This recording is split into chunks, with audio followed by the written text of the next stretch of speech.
you done now? Oh, Maria, what have you done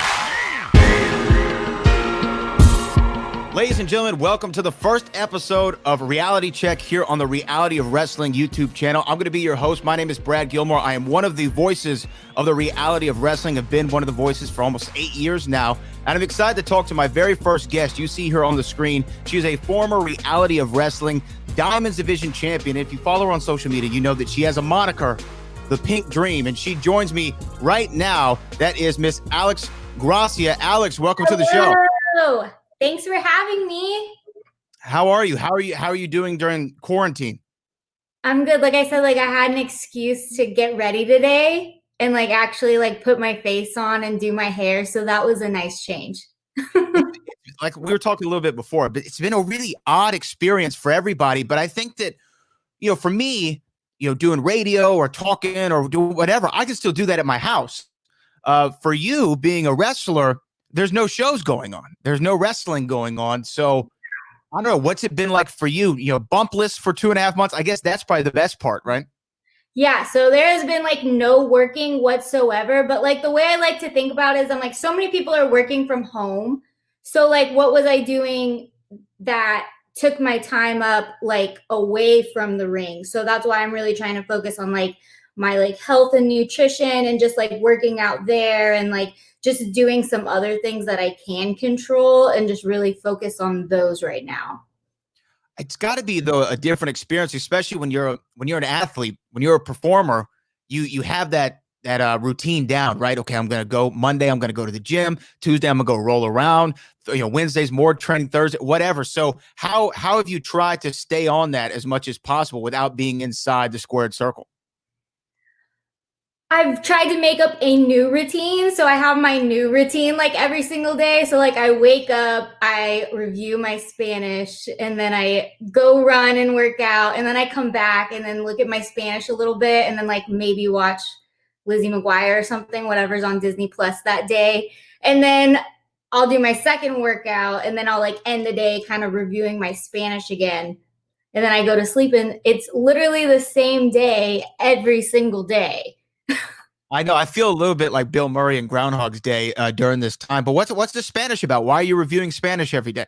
Yes. So I realized just how much more beneficial it would be if I was a lot more fluent. And since I was in Mexico earlier in this year, the year started off great. I went to CMLO. I was it was hot. But so when I came back, I was I'm definitely want to start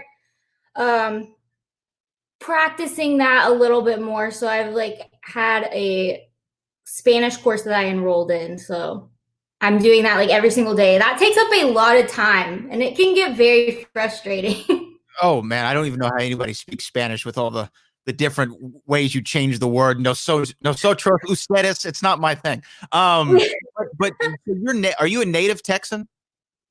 Yes. Okay. And your family from here too? So my parents were first generation. So all of their parents were from different countries, whether it was Spain or Mexico. And then my mom's mom was from England. So none of them, they're just all over the place. And then my mom and dad were here. So I'm second generation. So, growing up, they weren't speaking Spanish around you. It was mainly English. So my girlfriend, she's Lebanese, and the family spoke Arabic all the time around her, so she can find her way through Arabic, but not fluently. Are you the same? Yes, because my dad is fluent, but my mom isn't. So it was just not regularly spoken in the house. So okay. I'm why? Now we have conversations every day in the evening, we'll talk on the phone and we'll just have our own little conversation in Spanish. And I'm this is what I needed to be doing my whole life. But I was better late than never, I guess. So let's talk though a little bit about your early life. Because for me, I think everybody has a similar story, at least from the people that I've talked to, of how they got into wrestling. It's always something like my parents were a fan, my older brother or sister was a fan, or I was just flipping through channels and I saw it one day and I was hooked. What was it for you? When did you first get exposed to pro wrestling? I remember being very young. before my little sister was born, like I was the only girl around. So I was surrounded by like all my cousins, and they all pretty much were into wrestling, especially my older cousin who I'm closest to in age, and then my brother. So that was always around. But I was always like intrigued and like just so interested, but never do you think I'm gonna go and do that with my life. Like it's like watching a movie. You don't think like I'm gonna go be a superstar or a movie star or something like that. Like so it was just always there, but you don't think that it's actually like a reality to make that your career. Yeah, I think that I think most people just you become a fan of it, and you think about a career path maybe when you get older. But I've always wanted to know. So Attitude Era, I think you and I are around the same age. So get into the Attitude Era, maybe early 2000s is when we both started kind of watching. And for a young man, pro wrestling was very fun to watch for a lot of reasons, especially when it came to the women's division. There was a lot to appreciate. It's very different. Very different than it is now. And that's kind of what I wanted to know. Like, how was it for you being a young female fan and seeing the women showcased in the way that they were? At the time, the women athletes weren't treated as they are today. They were, more so to kind of pretty up the picture. They were the bikini contests, the dance-offs, the whatever. How was it for you? Did any of that compute, or did you just see, badass women going out there and entertaining the masses? So more of the stuff that wasn't as appropriate for children, that was probably one of those moments like, turn this TV off right now. Yeah. So I wasn't like, I didn't realize until you like really go back and see everything. You're like, that's what was happening. Cause you're just so like, it's almost like watching a movie with your parents and something inappropriate. And they're like, close your eyes. And you're like, oh, okay. So you really like don't get totally exposed to that. But yeah, I think it's so crazy just how much it's changed in good ways, I would say. A lot of good ways. But yeah, I mean, obviously it's completely different. But when you were young, you didn't, I mean, I'm sure you saw some of the wrestlers they didn't shield you from all the matches. So what was your, I don't know, understanding of what a female wrestler was back then? I mean, what did you think when you saw the Trish Stratuses or the Litas or even the Ivories or whomever it was at the time? Like seeing them, it's like, oh my gosh, this is cool. Like when you're seeing the fights happening, but you do remember a lot of the bikinis and a lot of some of the other types of things getting exposed. Like you remember a lot of that too. It's so crazy just like how many different elements there were like back then and how many roles they had to play. Yeah, well, I mean, the women were always kind of incorporated in the storyline with maybe two of the wrestlers or something like that, and it's gotten away from that for the most part. And I don't know. I always thought that it was interesting because I think as a young man you could aspire to be Stone Cold Steve Austin or The Rock or Triple H, but there were very few female athletes I thought that young girls could aspire to be at the time. Like you said, you had the Trish Stratus who she came in one way and then ended up toward the middle and end of her career completely changed the conversation around Trish Stratus. The conversation wasn't, oh, she's just something good to look at, she's just a beautiful girl. No, she was like one of the greatest women wrestlers of all time, and she went out there and proved that with Charlotte. So was Trish big for you? Was it Lita? I mean, who were your influences kind of growing up? With like moonsault and stuff, that's when I'm like, I want to learn how to do a backflip. Like that's what I remember, and I would just like want to be outside like trying to do things like that because I was a very active child and I did a lot of sports. So like I was very intrigued. Like everything that I saw them doing athletically was like amplified for me. And I still have a fear of going like backwards on flips, but it's still something I'm like, I want to do that like her. Right. Yeah. It's so okay. So you watched as a kid. Did you fall out of it at all? Because I think a lot of people have that time where I watched wrestling for a little bit. I'm not a fan right now because other things are, taking my attention. And did you get back into it later, or were you watching all the way through? No, so it was like it was on for them because like my cousins and my brother were the big fans.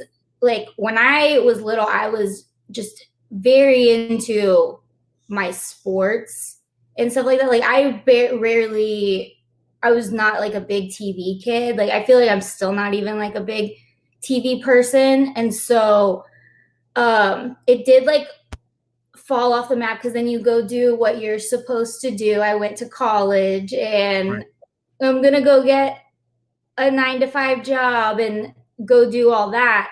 And so now like my cousin's kids are coming to that age of they're watching wrestling. And I think that's how it kind of got back to me again. Cause I would see them like watching it and I'm like, now it's more of maybe this is something I could aspire to do as a career. So now you have a totally different mindset, like me being like college Alex age rather than like little girl Alex age. Like now it seemed like more like, you know what? Like I think I want to do this. Like I want to try this out. It's funny though, because when you bring up the college experience, so you went to University of Texas, right? Texas A&M. A&M. I'm sorry, that's a cardinal sin I just committed. That's a cardinal sin. You went to Texas A&M. That's right. I'm sorry. You went to Texas A&M for sports broadcasting, right? Or sports journalism. Yes, that's what like my focus was on was sports and entertainment. And you graduate from there, and I remember it was the Row Awards before like the world shut down. We had the Row Awards, which were streaming on the Reality Wrestling channel as well. And afterward we all went out, and I actually got to sit with you and your sister and your mom, and we had like a long conversation. And my mom will tell you everything about me that no one knows. There's a lot of interesting facts that your mom gave out there. So shout out to your mom. But I knew that she was kind of taken aback a little bit after you're going to Texas A&M, prestigious university here in the state, really in the country. Everybody knows Texas A&M. And then you go to get this degree, and then you're like, hey, pro wrestling.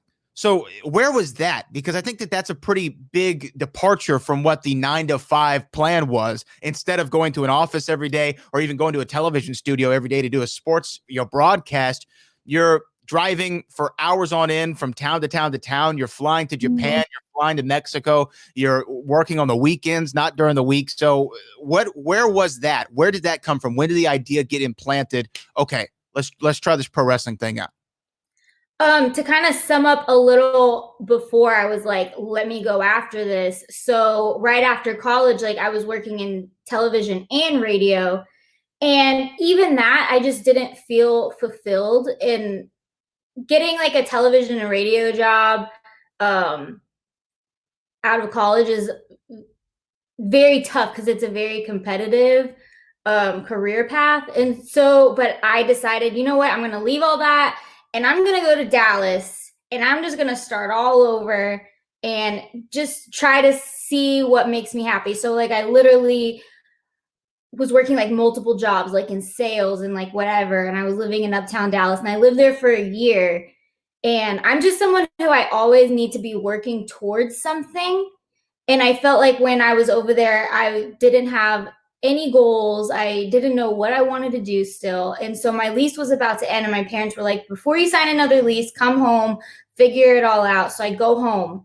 And that's when I'm really just trying to like figure everything out. So I'm back home again after going to being gone since whatever age for 4 years of school, 1 year working there, and then like another year working in Dallas. And I'm back home again. I'm like, this isn't supposed to happen. Like I work hard to like be in my own space, have my own career. And so there I am. And just trying to figure everything out. Like I even contemplated going to grad school to pursue creative writing, but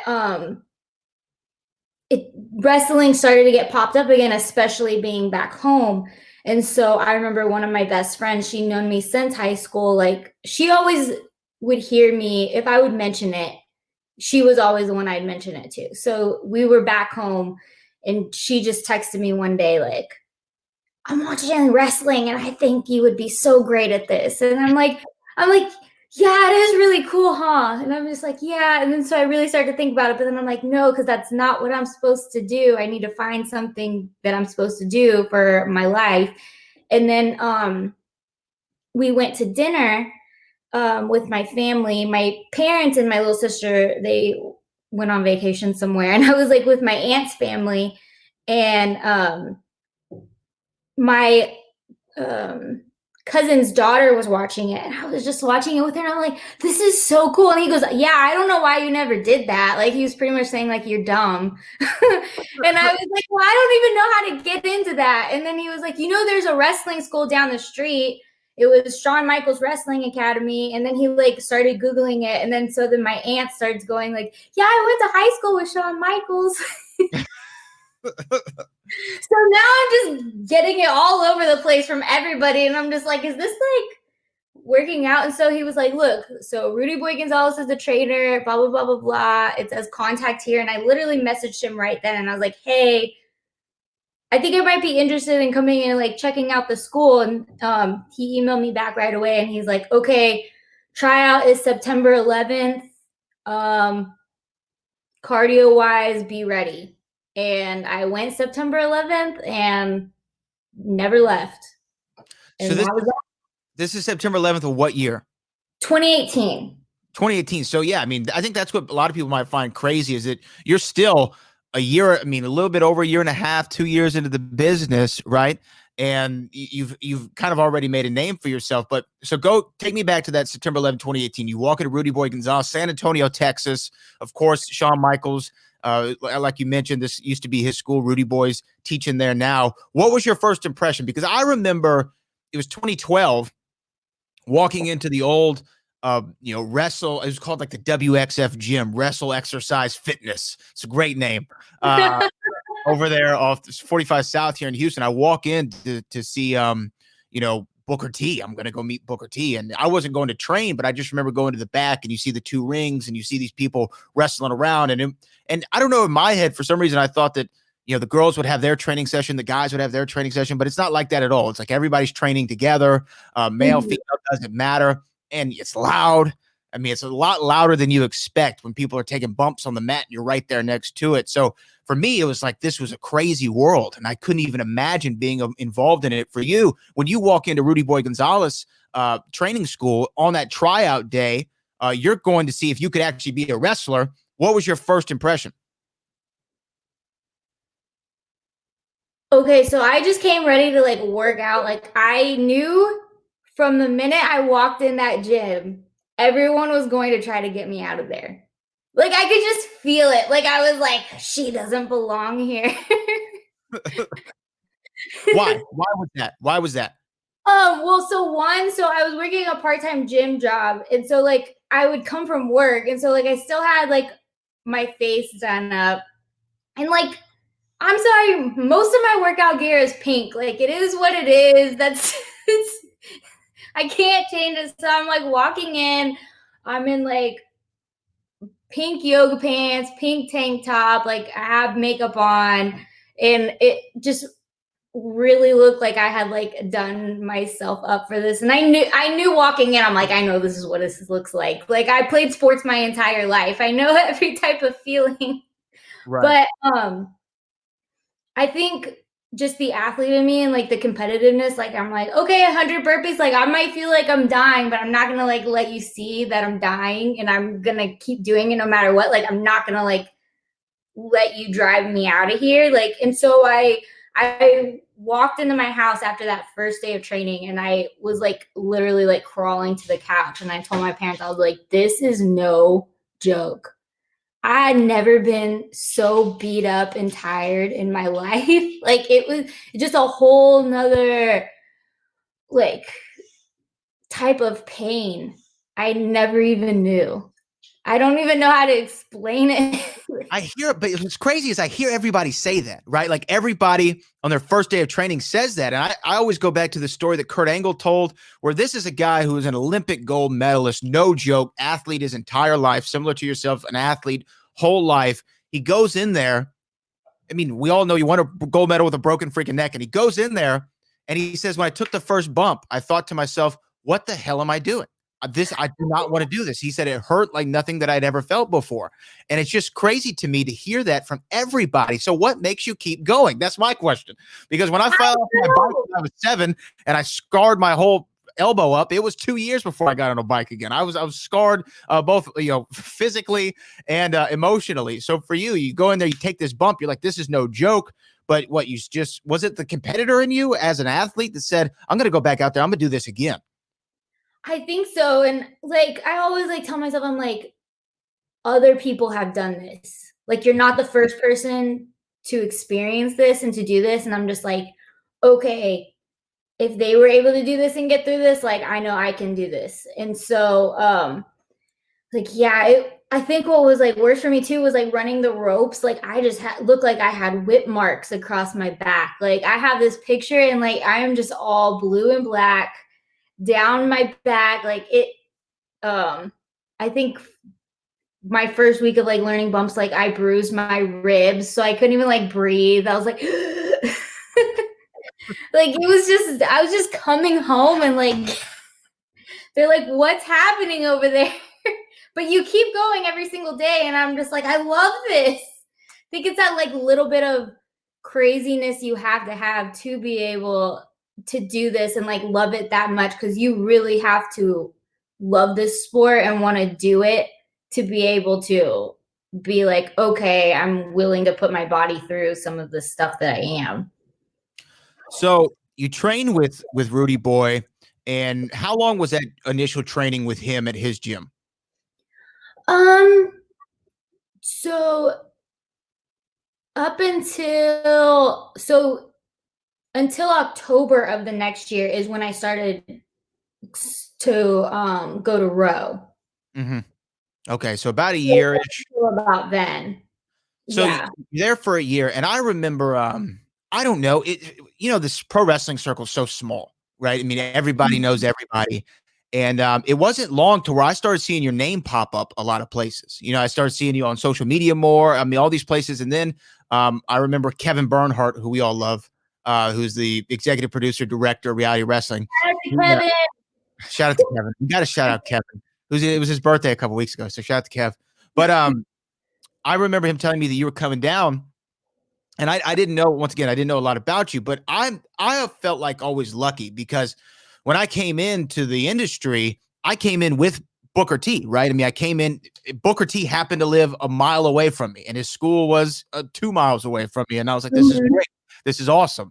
I felt privileged in that. And then what I always think was crazy is I was at the old gym, and then we have this new one, the Booker T World Gym Arena, where you walk in, there's this whole showroom, and there's a gym in the back. And I feel like the crop of students who've started there are so lucky. What was it for you? Because Rudy Boy, incredible school, and then you come down to Houston, and it's like a whole new world, because everyone I talk to comes in for the first time, or even people from other independents, or even guys like the Chris Heroes of the world. They all come in, they're like, wow, this is like what it is in NXT. This is what it's like in WWE. It's a very similar vibe. What was your first initial impression when you walked in to the Booker T World Gym Arena? So other Texas Wrestling Academy students like Max Castellanos and like Tempo, when they would come back to San Antonio, they would tell us about like Booker T's place. So it sounded like, what? There's 3 rings? What do you mean there's 3 rings? You're lying. Like, that's how we would have our conversations. So I think like the first time like I went in, it was almost like, I remember telling him, I was like, it was better than you even explained. And I was like, you didn't say about the weight room, like what? And I think, yeah, it is seeing just everything and how it is. Like it is like a mini PC, and the vibe is exactly like that. And you can train like wherever you want and stuff like that, but it's just the atmosphere of like, it feels like, okay, I leveled up a little bit. And it makes you level up even more. It feels like the next logical step, right? Mm-hmm. Yeah, it is funny because I remember hearing this interview with Chris Jericho where he talked about being in WCW and the way they did things, and then he went to WWE, and it was like being a Wizard of Oz. You were in Kansas and everything was black and white and kind of dreary, and then you go to WWE, it's this world of color. And I think that for a lot of people who are used to, and I mean, credit to all the other independent, companies out there, but most of them are run a similar way. I've done one independent shot in my life. It was in San Antonio, Texas, and I remember walking in the doors and going like, oh, okay, this is a little different than I'm used to. And there's no pre-show meeting. Like, can we sit down and talk about what's going on? Or, oh, you're not going to work with anyone on their mat? Oh, okay. So you just want me to, oh, okay, cool. Like, and then when you're used to a reality wrestling show, it's like, you got to get there at a certain time. Booker's going to give you the speech, in his office. This is what I need from you. This is what I want from you. Let me hear your ideas. You'll work out your ideas. And then there's a big post-mortem at the end of the night where he either tells you you did a great job or he told you you did not so great of a job and you need to do better next time. Because what I love about Book is he expects perfection, right? He expects you to go out there and hit your points because he believes in everybody on his roster, and he's taught them, and he knows, hey, I know that I gave you the tools. I need you to go out there and put them together. And so it's always fun for me to see him come back and either be super jazzed up, like, oh man, everything went well, or, hey, we got to work on this. So tell me about your first experience working with Book. Yeah, so how you were saying when you see some other independent shows on, there's not a pre-show meeting and there's not this, like, so when I went there, I was like, there's a pre-show meeting? Like, what? And I did like it a lot better. Like, I like to feel like, okay, this is what you want, because you go to a lot of places and it's like, they're like, oh, just go out there. And you're just like, okay. But, so my debut show, or my match, was December of 2019. And it was actually a few days before I left for Stardom in Japan. And I wasn't even supposed to be on that show, but I had been going to a couple of the shows just because I had been training. So just checking out the vibe. And it was a couple days before the show. And Kevin's like, hey, do you want a match? Do you want to be on the card? And I was like, yes. I was like, I don't care if I'm going to Japan in a few days. I'm going to get on that show.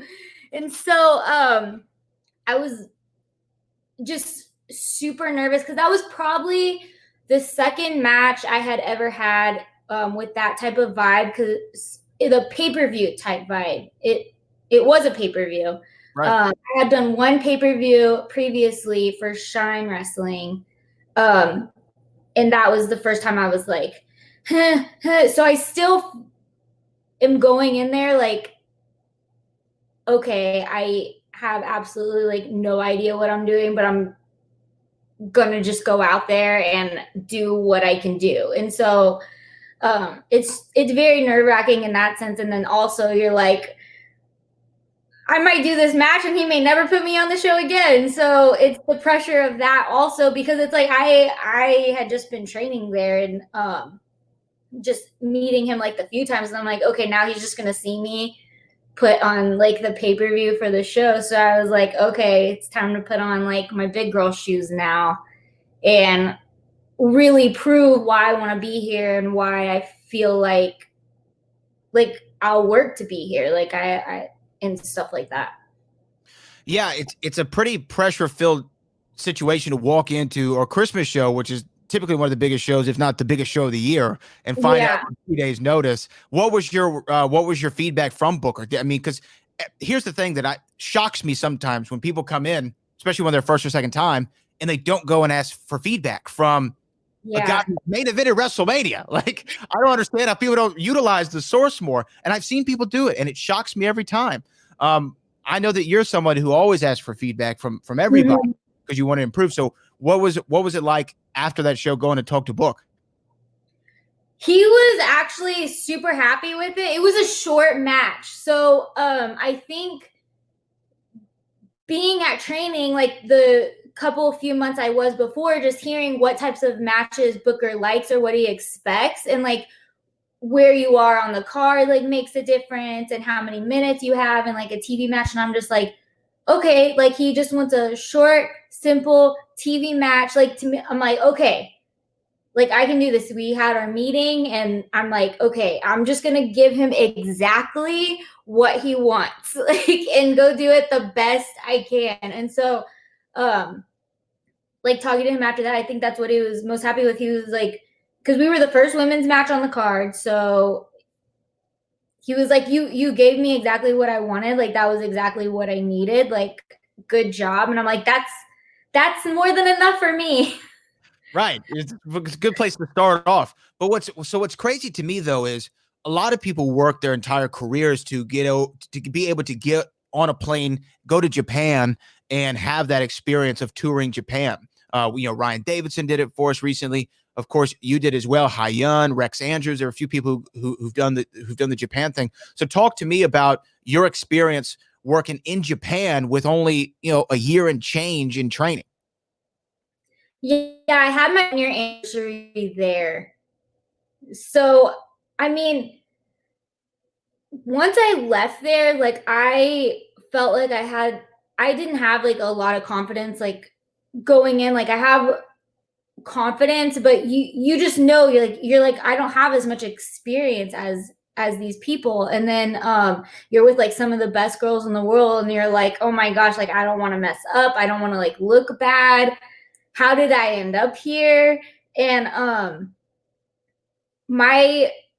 so we get there. Our first show's the very next day, and I'm the very first match. So I have no one to even watch before, to like see how they go out there, to see this. And I'm the very first person to come out. So Oh man, it's like being back in school. Like if you had to like give a presentation that day, you never want to be the first one because you're like, let somebody else set the bar and I can either surpass yes, it or what have you. But you're going out there blind. That's crazy. yeah. And it was a triple threat. And so it's my first international match too. And I think you just really start to realize, like, oh, like, wrestling is a universal language. And that's what I think one of my biggest takeaways from going over there was we might not be able to communicate as well as we want, and we don't speak the same language, but we speak wrestling.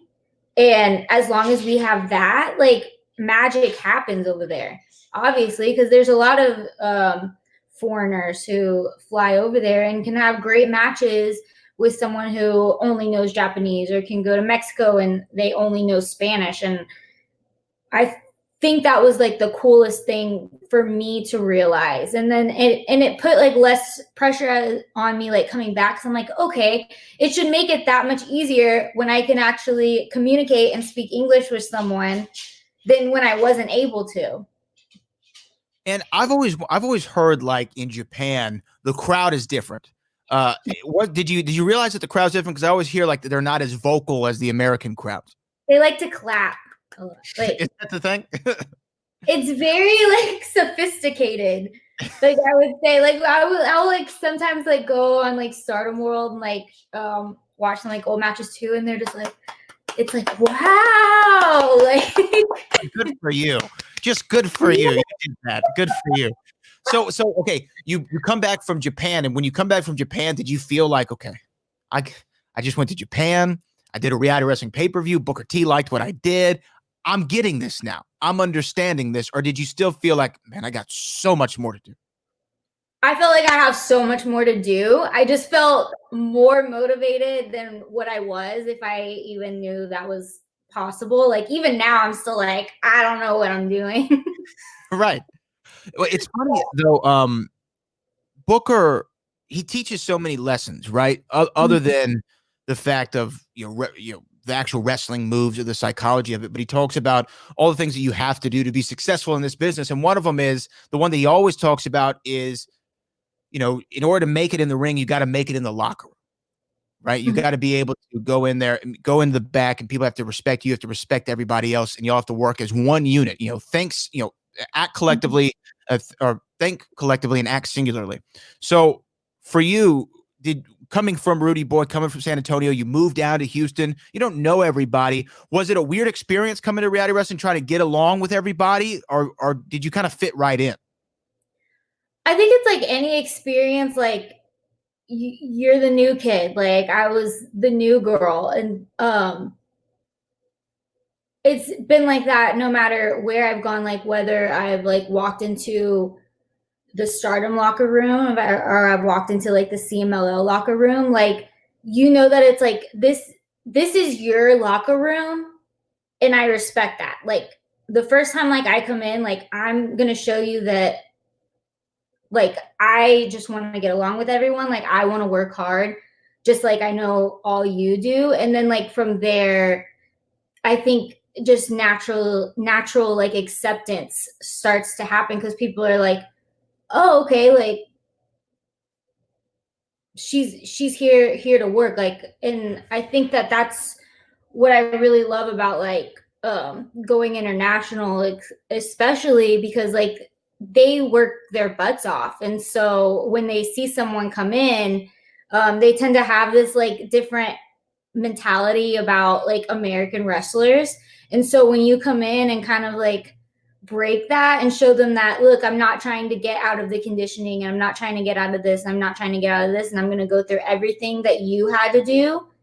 And so to show that like I want to be accepted, like they really respect that.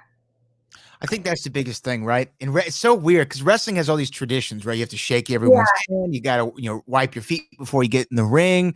But it's a business built on respect, respecting your opponent, respecting the crowd, respecting everyone in the locker room. And I think if you get that, you're gonna go far in the industry. So you have gone on something that a lot of people aspire to do, and that is a tryout with the big dog, right? WWE. Everyone. That's where you first become a fan. That's what everyone wants to work. That's where we all work toward, was we want to get to the WWE. Talk to me about that experience. Talk to me first. Was your tryout the first time you'd done anything with WWE, or did you ever do any extra work?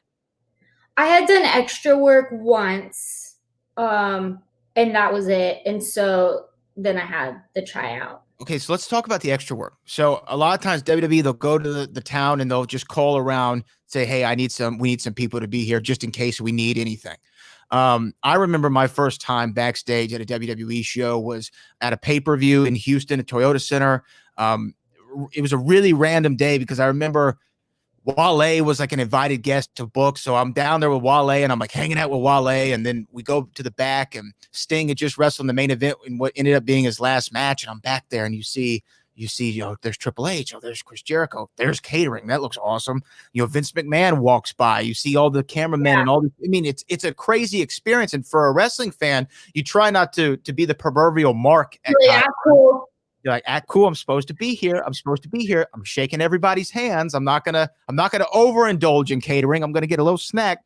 What was your experience like? Was it oh my gosh, this is real now? Because that was for me. Like when I got there, I was like, oh, this is a real place. This isn't just a place that I see on television. You can actually be here. I'm here right now. What was that experience like for you? And did you do anything on TV that day?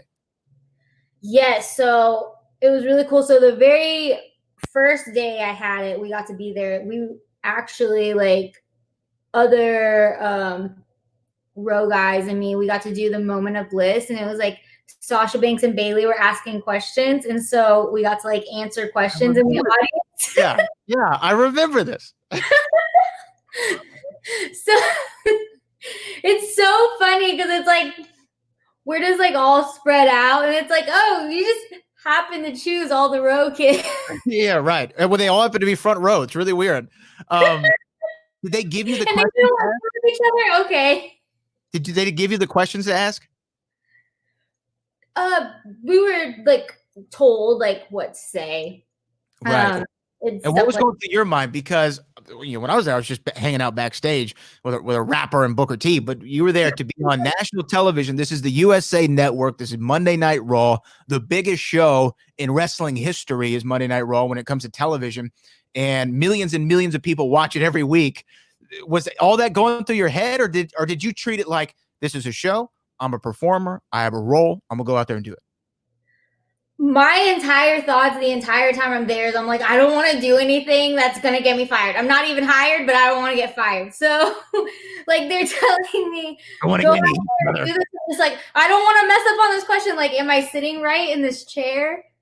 Like, will they be mad if I'm looking this way? Like, you just overanalyze everything. So I think it was just more, I want to do this job and them not get mad at me for anything. And then, I mean, I guess you do it. And did you did you go to the back and be like, did I do all right? Everyone fine with me? Everyone cool with me? Yeah. And we were all sitting there, and it was like, so then like Sasha Banks like walked by, and she's like, "Thanks for asking that question." And I was like, "Thanks for asking the question." And I remember like Zach Mason, he was like, "Oh my gosh, oh my gosh." Right. It's like when someone, it's like telling somebody you're welcome when they say, "Oh, thanks for everything you did out there." It's like, "Oh, you're welcome." Like, who the hell am I? I remember telling that. You can't communicate sometimes because you're just so nervous. Yeah. I remember. I mean, I even remember we had a reality wrestling show, like I said, where Michael Cole came in, and I just remember after the show was over, or when he was leaving, I just shook his hand and said, "Hey, thank you for coming out tonight." And then he said, "No, thank you." And I said, "Oh, you're welcome." And I was like, "Wait a minute, I'm not supposed to say that. That's not how this goes. Or just accept the thank you, Brad, and keep moving." I promise I don't speak like this all the time. I'm sure that they know, though, too. I'm sure that everyone knows, like, okay, these are people who wanted to do this forever, and now they're here and they don't want to mess up. So that was your first experience, and then you, like a lot of people do. I mean, you got to network to get work. I'm sure that you exchanged information with certain people, and then you got an invitation to come try out at the Performance Center in Florida. And again, like, you're super early in your career still right now, but at the time, even earlier, and you're having to go over there to WWE. That has to be super intimidating. Oh yeah. So the tryout was April of last year. So I had only been back from, I got the invitation like a bit more than a month after I got back from Japan. So then after that, all I was focused on was like getting ready for the tryout. And then so you get to the tryout, and you're like talking with people, and to me it was almost like that feeling of like going to college again. So like, for example, like in high school you have like your prom queen and like your valedictorian and like this kid and this kid who are all like considered top at something, and then you go to college and it's like, "Oh yeah, I was prom queen. Oh yeah, so was I." And then it's like, okay, so you're having like all these people with huge achievements or whatever, vice versa. So you're like talking to people and they're like, "Oh, you're a wrestler." And I was like, "How do you know?" And they're like, "Your hair." And I was like, "Oh, what do you do?" And they're like, "Oh, I was in like the Olympics for volleyball." And I'm like, "Oh my gosh. Oh my gosh." Like, what? That's gotta be crazy, like, right? Conversations with like some of the best athletes in the world, and you're just like, this is like that's what's like intimidating, and you're like, okay, I'm the wrestler. Right. I feel like, though, sometimes I repeat myself. I feel like sometimes I'm Booker, because I always like use, I think he has some of the best phrases ever, but he says you got to know how to change your levels, right? You have to know, he always says you can have your pants sagging on the corner with your boys, but if you go to the White House, you got to know how to change your levels, dress up, be in the suit, be presentable. Did you feel like, okay, I know you said it was from like high school to college. Did you feel like, okay, I got to level up here? Like, now I'm here. This is real. I'm around volleyball players and who are in the Olympics, and this person's an actress. This person was, Division I college athlete or what have you. Did you feel like pressure's on, but I got to level up because I'm a wrestler. This is what I do. This is what I've been involved with. Just kind of, what was your mentality on the day that the tryout started? So I always take my training seriously, and the athletes there, they take their training seriously.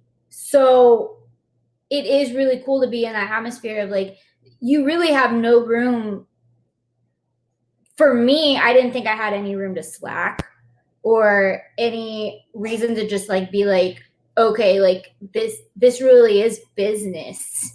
And you can see that because even the ones who aren't wrestlers, like they understand training, and I mean, some of the best athletes in the world. So that's definitely where, okay, like this is business and I'm going to be doing these burpees with business. Right. So what is the WWE trial? That's what I want to know. Like, what is the training? What do you have to do? Is it, because it's over like what, 3 days or something, or 2 days, something like that? It's like 3-4 days, because one day is like your medical stuff and all that. It's just some of the hardest conditioning you'll probably ever do in your life. And I feel like they really are there to motivate you, but try to break you at the same time. But again, motivate you, because I think that is like what it takes to be. I mean, it's WWE.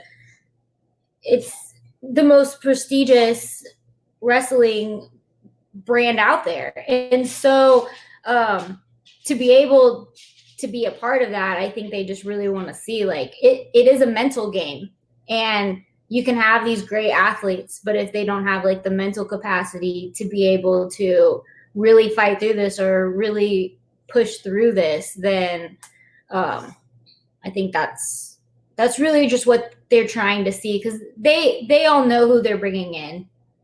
So right. They know these people can get through this, or they know that you can do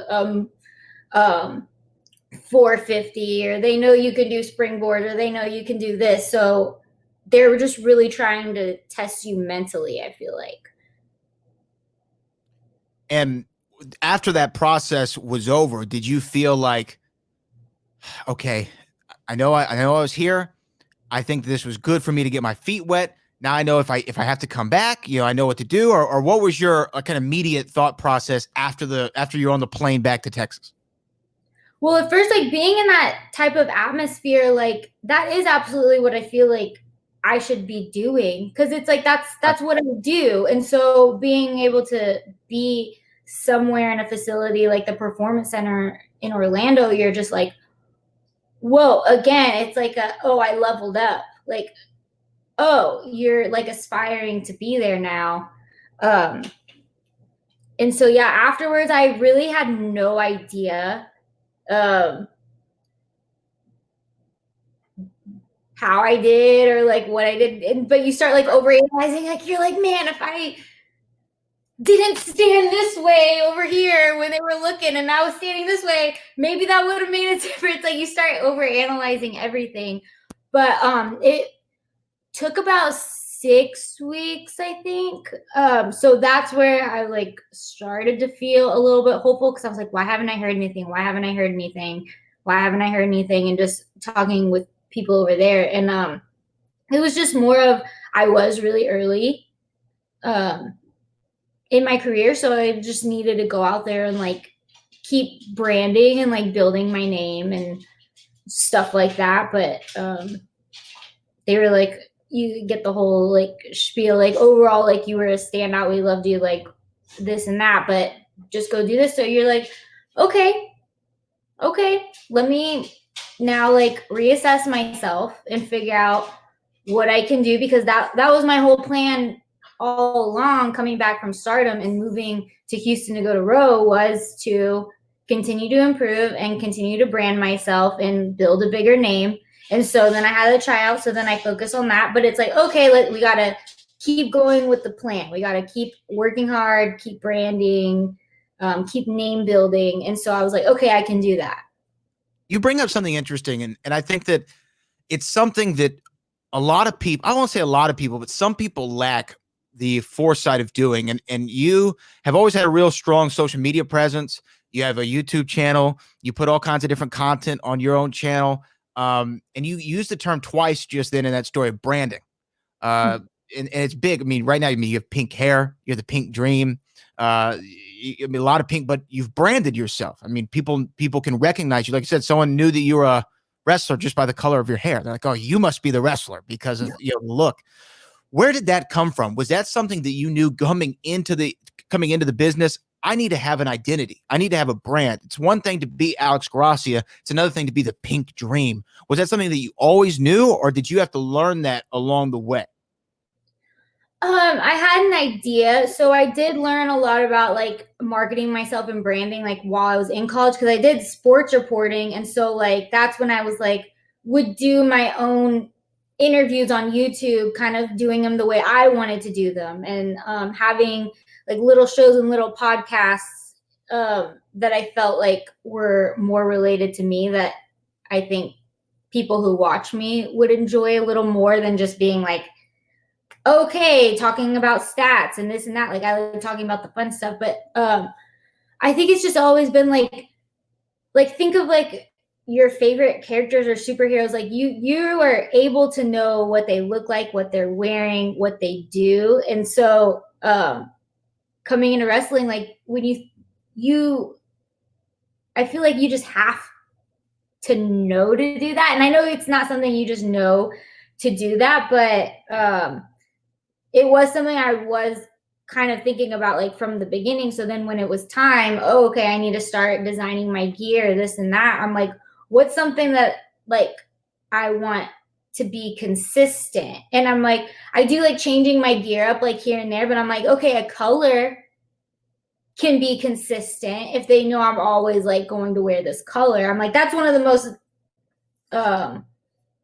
things that I think like you can keep consistent in something. And I was like, that was just the easiest thing for me. I was like, okay, like pink, what can I go off this? What can I go off this? Now let me start putting in elements that I like, elements about me, things that I feel like I can, from my life experiences, I can like put into the pink dream. And so I've just always like played off that. And I really don't, especially being early still, like I really try to amplify everything because like I want people to get it and to understand it and to be like, oh, that's probably Alex's bag, or oh, that's probably oh, pink dream, oh, this, oh, that, oh, there's pink, like I wonder if Alex is there. Like I wanted them to start like having that like magnet connected to me. And then everybody, when they get into the industry, they have certain goals that they want to hit, right? They either want to, go to WWE, they want to do this, they want to do that. But everybody at some point wants to be champion, right? You want to be the champion. You want to hold the belt. Everyone has always seen the belts getting held up. Everyone wants to be a champion. Your first championship that you ever won in wrestling, correct me if I'm wrong, was the Reality Wrestling Diamonds Division Championship. Is that correct? Yeah, Yeah. I remember coming up to you after the show and, you congratulate somebody on a title win and you're like, this is my first title ever. And I was like, wow, that's kind of crazy. And it's a great first title to have. Kylie Ray, so many people have had it. What was your reaction when you found out, I don't know if it was the day before, the night before, whenever it was, that you were going to be the women's champion of the Reality of Wrestling? Like you really don't even like believe it. Like things are told to you that just so like quickly and like nonchalantly that you're just like, I don't know how to react right now. And it doesn't really hit you till like the moment happens. But I think it was very emotional for me because like I had gone through a very tough year previously, like emotionally and all that. And so you start to like ask yourself like during some of those moments, like, why am I doing this? And you constantly like take yourself back to that, like, why am I doing this? Why am I doing this? What am I doing this for? Like, what's my purpose here? And I had to like constantly like evaluate myself and just be like, you know what, like go work hard, bust your butt every single day. And that's where I found like my happy place was at training and in the ring and being at Row. So then once you finally win the title, you finally feel like all my hard work paid off. Like this is the feeling that I was working for, and like it was so worth it. But doesn't it feel like pressure's on even more? Because now like you're the standard bearer. You're the champion. You got to go out there and be the champion, right? The pressure never goes away. Do you get nervous every time you go out there? Yes. Yeah. So nervous. And it's so weird, but I forgot who I was talking to. I think I was like explaining it to my mom because I was like, I get really bad anxiety with a lot of things. And you would almost like, I almost thought that it was like wrestling would almost like amplify it, but I was like, I feel like when I'm in the ring and I'm wrestling is the only time I have like full control of myself to where I'm actually like being myself. Like it's crazy. So you get nervous because you always want to do your best, and you know now that any little mistake when it's like can be all over the internet in minutes, or people might talk about it or make fun of you or be like she's not good or this or that, and I have to sometimes like sit back too and be like, okay, you have only been doing this like 2 years, like you need to like calm down and like not put as much pressure on myself either, because it's like I have high expectations for myself, and I expect huge things from what I'm working for, but I know that it is like you aren't told to like go build a house. Like it's every day putting the brick, putting the brick, putting the brick, putting the brick. So I sometimes need to like even get myself to like calm down and be like, okay, it's okay. Like we'll do better next time. Right. It's so weird though too, because a lot of times, especially reality wrestling, you see a lot of the same people in the crowd, right? Like you see a lot of the hardcore fans, which we have some of the greatest fans of all time, and I can't wait for us to be back there at the World Gym Arena so we can entertain the Row Nation like only we can do. But it's weird that even in front of the same people, you still get nervous. Like I go out there, I'm not even hurt, but I get the butterflies start going, and you're like, oh man, like I got to go out there and perform again. So it's weird that how, and Booker and I were talking on our show yesterday, the Hall of Fame, and he was like, I get nervous every time. To this day, even when he goes out there just to be Booker T on television, he gets nervous every time. That's what he said. He said, I get nervous every time. And if he's getting nervous, then I think that it's okay. But another thing is this, I remember back in the day, YouTube has been such a great resource for reality wrestling and for everybody in the world. This is how we connect, especially during this time. But I remember back in the day, a friend of mine, he's a rapper, his name's Kirko Bangs, and he called me and he was like, hey, we're doing this music video. Can you come be in it? I need someone to play a cop. And I'm like, sounds like me. I'll go do it. Right. So I go and I play this cop in Kirko's music video, and it debuted on World Star Hip Hop. And I go and I look at it, and it's got like 1.5 million views. And I'm like, oh, wow, 1.5 million people just saw something that I did. I had no speaking role. Yeah, I'll find it and I'll send it to you. I don't remember the name of the song. But and I just was standing there looking, stone faced. But, over 1 million people saw it or whatever. And I thought, man, this is crazy. 1 million people saw something that I was a part of. And now with the reality wrestling, you've been a part of several matches on our YouTube channel that over 1 million people have seen. Some of them I think are 4.5 million or more than that. What is that like for you? Because a lot of times, 1,000 views, 2,000 views, it's all great. But when some of these pop and there's 1 million people just watch me wrestle, or 4 million people, the same amount of people who are on Monday night watching Monday Night Raw just watch this match. It's crazy. What's it like for you because I see your post, another 1 million another 1 million views, another million views. Me and he's like, hey, another one. And I'm like, oh, well, that's exciting. Let me post it. Right.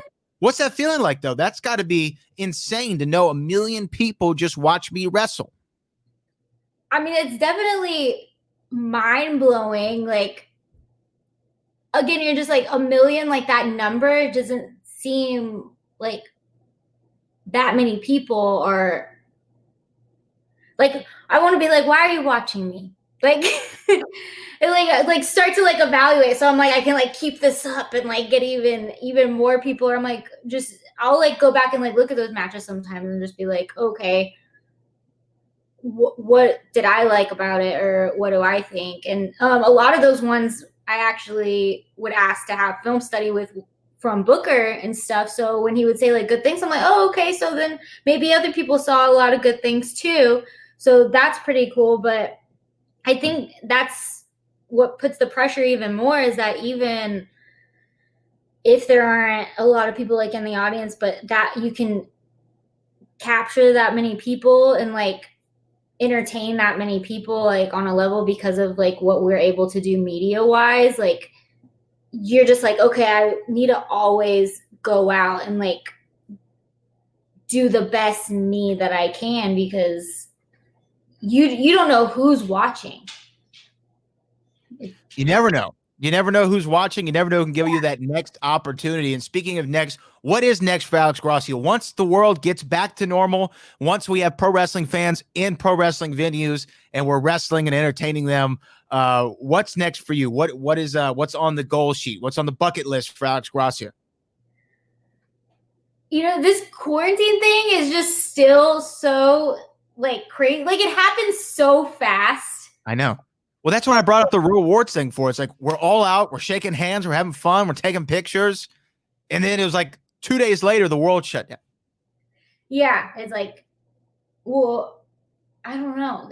There were so many things planned, and like especially last month, so many things I was looking forward to, that I felt like, okay, this could be like the next step, or like this is my next thing, and there are just so many possibilities. But I think like especially starting off going back to CMLL, just it really like opened my eyes and refreshed my feelings again as to like why I love wrestling so much. And I just love being like around people with like drive and like traveling the world and like getting to see different things, and just that. And it just started to make me feel like, okay, you know what, like I'm okay with whatever my next step is, because I feel like when you work hard, like good things will start to happen with you. And then of course I come back, I go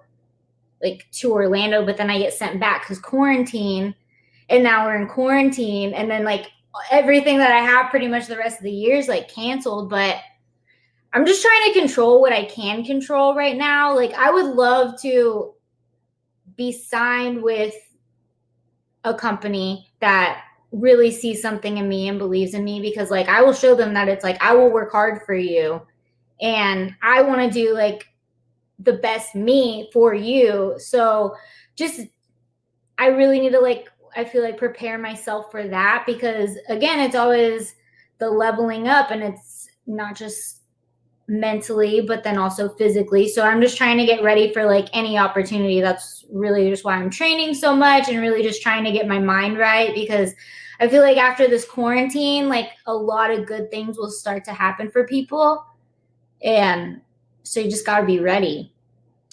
All right, I like that. Now, real quick, rapid fire, a couple things. So everybody always likes to know like the behind the scenes of what goes on. This is the reality of wrestling. I want to know some of the real deal. Who, in your opinion, in the locker room is the funniest person in the locker room? I think Clay's funny. Clay Roberts. Clay Roberts is he's a different funny. You know what I mean? I don't know. That dry humor is what gets me. All right, who do you think is when you need advice from somebody, who's the first person you go to? Ryan or Will. Ryan Davidson or Will all day? All day. Okay. And in your opinion, who's the biggest heel in the locker room? Now I don't mean who's the biggest bad person. Gino, yes, that's what everyone says. Gino is the heel. He is the heel. My heel. He runs people to death, doesn't he? Yes, and he like it makes him happy. It does. He gets a weird sense of pleasure out of it. He's very strange. Like I'm just like, I guess. And finally, what's the one piece of advice or the one thing that Booker T has told you that you'll keep in your mind forever? Oh gosh, there's like a lot of great Bookerisms, right? There's like preparation's the only luck you're ever going to have. You got to, there's levels to life. My favorite one is if you're 100%, you speak up 100% of your time. If you're 99%, you keep your mouth shut. Those are all great ones. Is there anything that he told you?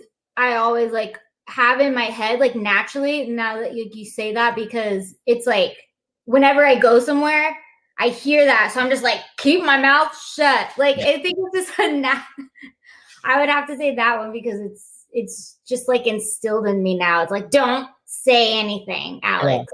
Yeah. Unless you're 100%. Unless you're 100%, right? Well, Alex Gracia, I appreciate you taking the time. I know you got a channel, you got social media, you got all kinds of stuff. Let the people know where they can find you. Yeah, so on Instagram and Twitter, it's Alex Gracia 3, and then on YouTube, find Alex Gracia. I'm trying to put some more stuff on there with this extra time. My camera's about to go out, so that's a whole nother thing. I need a new camera. Well, there we go. Maybe after quarantine, you can find one, or maybe if Gino has it, we can steal it from him. But Alex, I appreciate you taking the time. This is the first episode of Reality Check, The Pink Dream. Alex Gracia. Thank We'll see you. how Oh, Brad, what have you done now?